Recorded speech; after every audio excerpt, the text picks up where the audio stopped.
Decathlon small sport.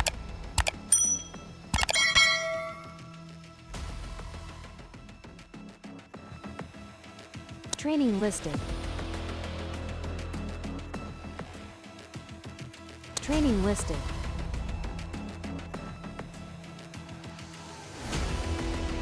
Training listed.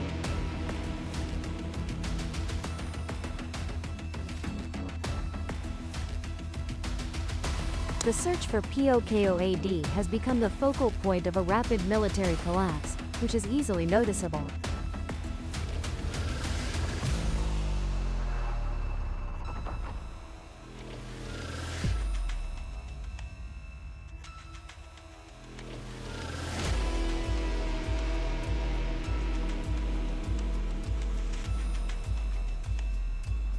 But observers have seen deep political cracks within Ukraine's leadership.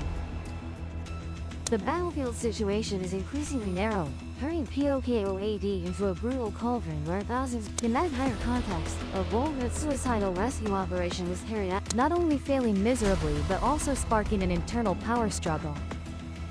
Analysts assess that the information about the failed rescue operation was leaked by the Ukrainian president's office itself, as if to undermine General Kirill Budanov, the head of the intelligence directorate and a future electoral rival to Zelensky. The world is beginning to question President Volodymyr Zelensky's ability to govern and his team.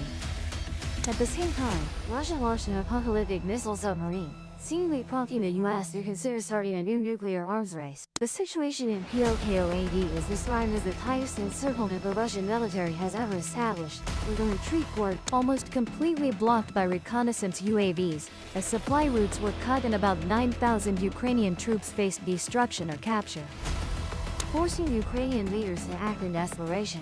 The head of Ukraine's Defense Intelligence Directorate, General Kirill Budanov, known for his bold and somewhat reckless operations, personally commanded a special operation. This operation used Black Hawk helicopters to deploy a team of elites with the clear aim of breaking the siege or rescuing an important trapped group of troops. But unfortunately, this gamble ended in disaster. Russian reconnaissance UAVs quickly detected the 11-member Special Forces team as soon as they landed in an open field. Within just a few short hours, the entire Special Forces team was completely wiped out by attacks from Russian FPV drones. This failure is seen by observers as a tactical suicide. Ukrainian journalist Yuri Butusov, a well-known military commentator, harshly criticized the operation, calling it a poor attack. He argued that landing helicopters in open terrain under Russian observation was an irresponsible act, needlessly sacrificing valuable personnel. According to Butusov, this operation seemed to be carried out for PR purposes and to create flashy videos rather than impacting the battlefields. The biggest question raised after this disaster is why Ukraine sent elite special forces, risking their lives on such a dangerous mission. This near-certain risk suggests that the rescue target was not an ordinary group of soldiers. It is likely that the landing aimed to rescue high-ranking NATO officials or Ukrainian generals trapped in the encirclement. This is a familiar scenario in history where countries are willing to trade special forces lives to protect strategically valuable individuals with high-level information. Although Western media reported on the landing, they remained silent about the identities of those to be rescued, adding mystery and suspicion about the presence of foreign military personnel in this hot conflict zone. The disastrous failure at Polprod also acted as a catalyst exposing the tense power struggle within Kiev. From Alexander Syrskyi, the commander-in-chief of Ukraine's armed forces, denying any encirclement or blockade at Polprod and Leningrad, he completely dismissed the failure. However, Syrskyi suddenly revealed General Kirill Budanov's involvement by posting a photo on social media showing Budanov present in the battlefield command group. Even more notable is that detailed information about Budanov's failure, including footage extracted from Russian UAVs, was leaked to Western media like Reuters. This was not accidental. It is likely that President Zelensky's office, led by Andrei Zimak, provided this information. This disclosure turned Budanov from an action hero into an irresponsible waster of human resources, aiming to eliminate the political threat from a rising military. This political pursuit was further continued by Russian airstrikes on Pavlov, where Budanov was last seen. This shows that Russian intelligence fully exploited the cracks within Kiev to carry out targeted attacks.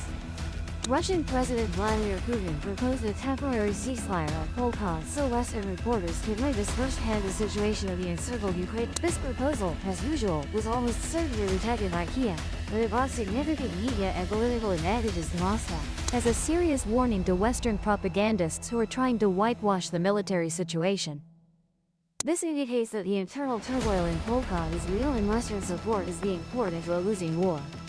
Furthermore, according to many analysts, the invitation to reporters forced Western media to report on the encircling, creating a major psychological dissonance. Putin's proactive invitation of reporters to the battlefield shows confidence in victory on this front.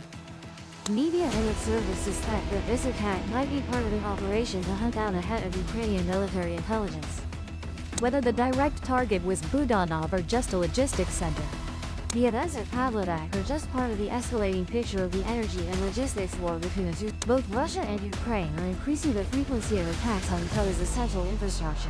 This conflict has shifted from fighting over every meter of trench to paralyzing the opponent's long-term combat capability. Russia's targeting of key logistical centers behind the lines like Pavlodak demonstrates Russia's current strategy of depleting resources, forcing the Ukrainian army into a passive and isolated. Amid the tragic developments on the Ukrainian battlefield, U.S. President Donald Trump made provocative statements, shaking the Western alliance. Simultaneously, Russia responded with a move that sent chills down the world's spine, deploying new generation. While the Pentagon might be ready to give the green light, Trump bluntly declared no plans to provide Tomahawk cruise missiles to Ukraine. This was a cold rejection of the long-range weapons that Kyiv desperately desires. At the same time, Trump also withdrew from discussions about seizing frozen Russian assets. These two actions send a clear message. The U.S. wants to minimize its direct risks and costs in the conflict. This creates a paradoxical situation where Europe has to bear most of the costs and must purchase weapons from the U.S. This is a tactic that both weakens allies' financial capabilities and slows down aid to Ukraine.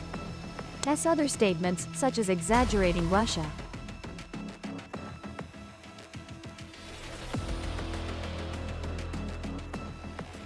S use of nuclear weapons as political leverage tools is considered a deliberate exaggeration of Russia, thereby pressuring European allies to spend more on defense and take responsibility for their own security.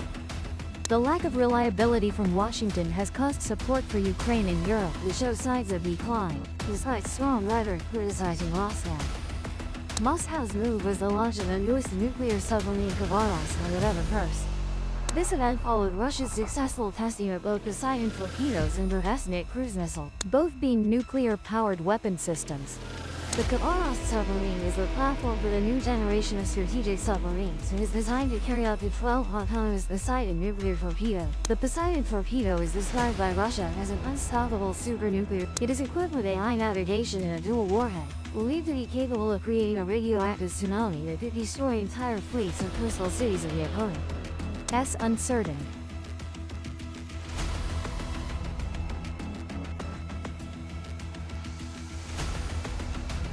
Trump is forcing Europe to become more self-reliant while weakening NATO's cohesion. Russia is using the nuclear card to create a deterrent firewall, attempting to prevent deeper and more direct intervention from the West. The Ukraine conflict is a war of attrition, simultaneously testing the steadfastness of alliances and the control of weapons of mass destruction globally. Like the journey? Subscribe and join the next expedition.